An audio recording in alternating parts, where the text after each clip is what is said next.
Chapter 1, A Christmas Carol. When I was studying English at university, I found it hard at times to forgive Charles Dickens. His novels are gargantuan. Each one would take a 10-week term to read, let alone digest. But I was given groups of 2 or 3 to study in a fortnight. Why, oh why, did he have to write such lengthy and laborious tomes? Then I discovered A Christmas Carol. I'd seen the film, the best adaptation for grown-ups starring Alistair Sims, when I was a boy.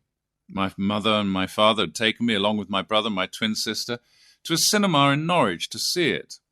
I was mesmerized, haunted even, especially by the third and final ghost.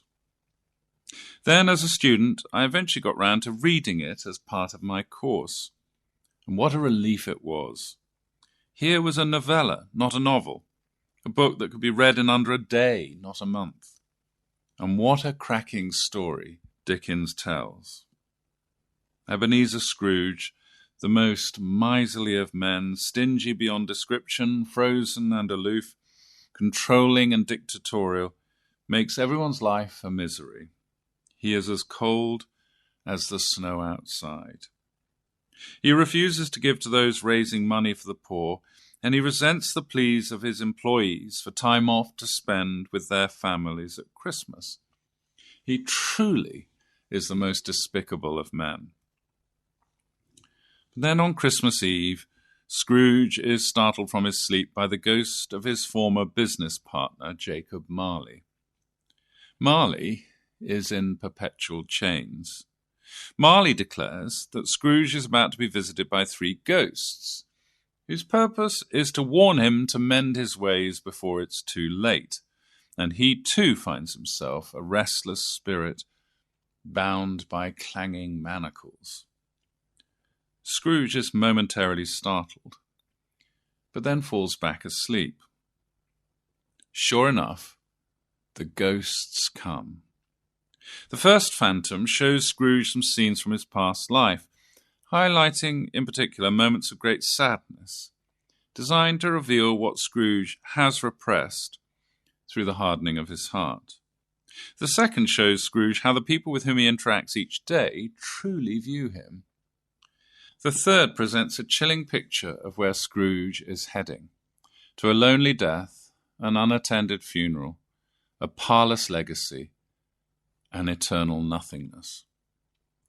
As Scrooge is shown his old grey gravestone, a panic rises in his soul. The clock is ticking, and his time is running out.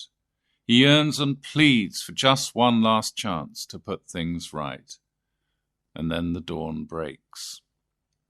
Scrooge awakens from his fitful sleep and celebrates that he's still alive. He resolves to make amends, rejoicing at the second chance to redeem himself and live a life of generosity. He gives freely to the poor and, most of all, gives all he has, indeed his very heart, to help the disabled son of his long-suffering employee.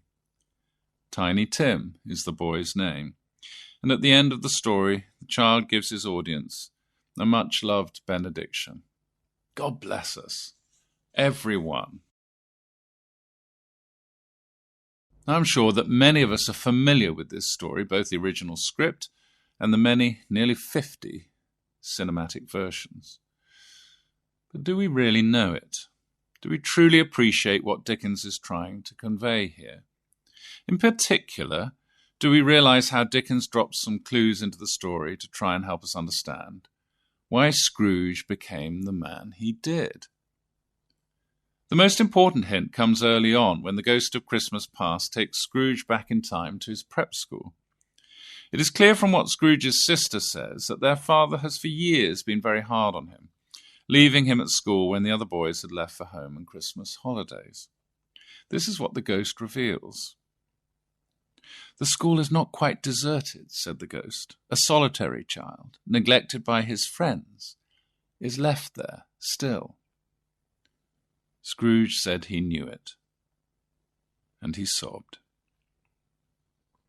In remarkably, and indeed unusually few words, Dickens refrains from telling us why Scrooge became the cold, unfeeling miser that he was. He simply shows an incident from his past, an episode in which a single word begins to form in the careful reader's soul. Abandonment. Scrooge was abandoned. He was left alone, left behind at boarding school. The school may not have been deserted, but Scrooge was. The agony this caused is described in two simple adjectives: solitary, neglected.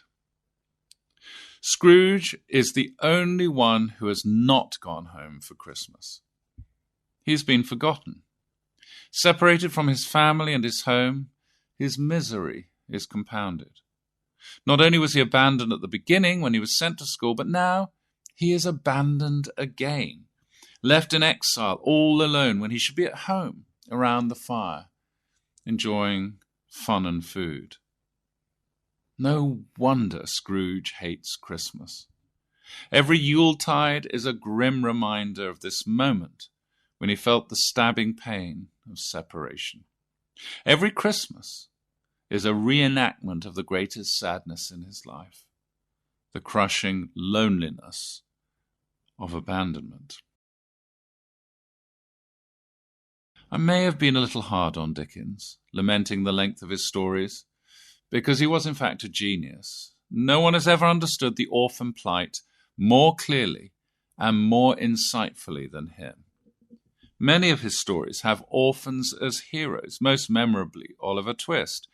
But how many of us have ever seen Scrooge in this light?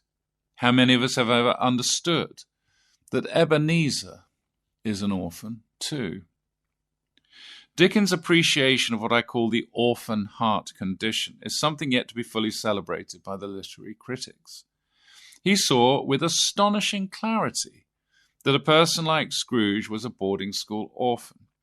And this is the wound in the core of his soul, the trauma that informs his personality and his destiny, the hurt that shapes his later habits. What do we learn then from Ebenezer Scrooge? We learn that there is a cycle of pain, one that has the power to rob a person of their very soul.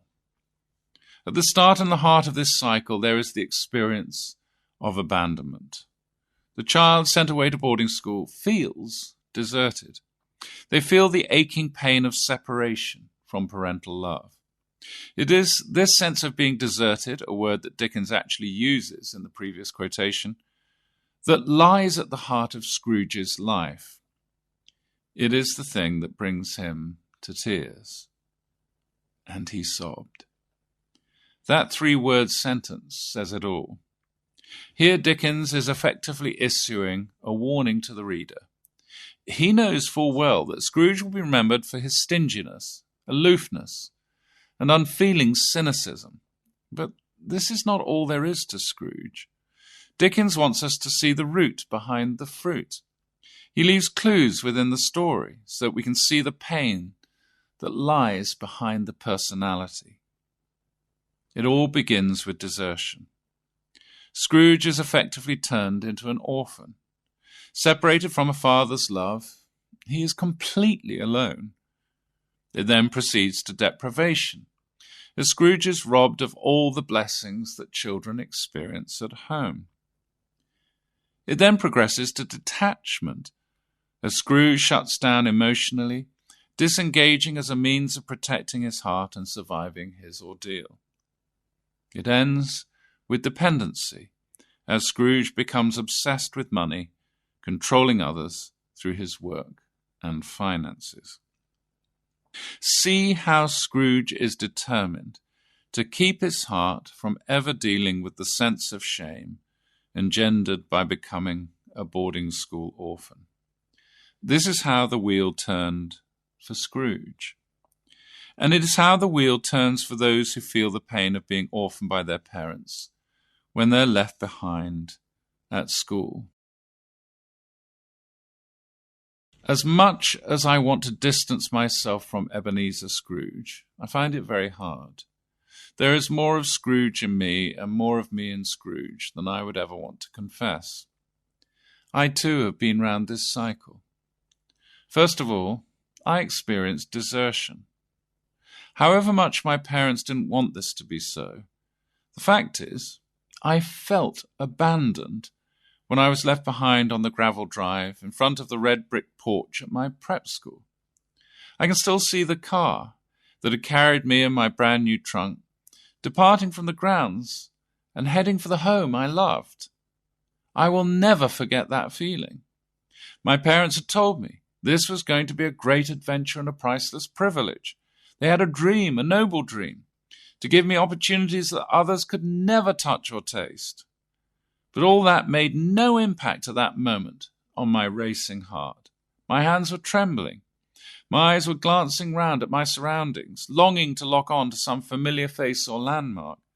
But finding none, I simply stood and stared, wondering when I'd see my parents, brother, sister, dogs, and cat again. Like Scrooge, I felt alone and deserted. I wanted to cry, but somehow, through some Herculean effort, I managed to keep the tears at bay. And then I experienced deprivation. This is a paradox, I know. I was in a country house with magnificent grounds, in a location that would cheer the hearts of countless Downton Abbey fans. But I felt robbed of the things that I had seen as part and parcel of my normal life. Where was my parents' love? Where were my beloved brother and twin sister? Where was my dog? Where was my home? Where was my bedroom? The new normal was deprivation. I was just going to have to get used to it. So I chose detachment. Fearful of being told that I was, quote, wet, I decided to shut down.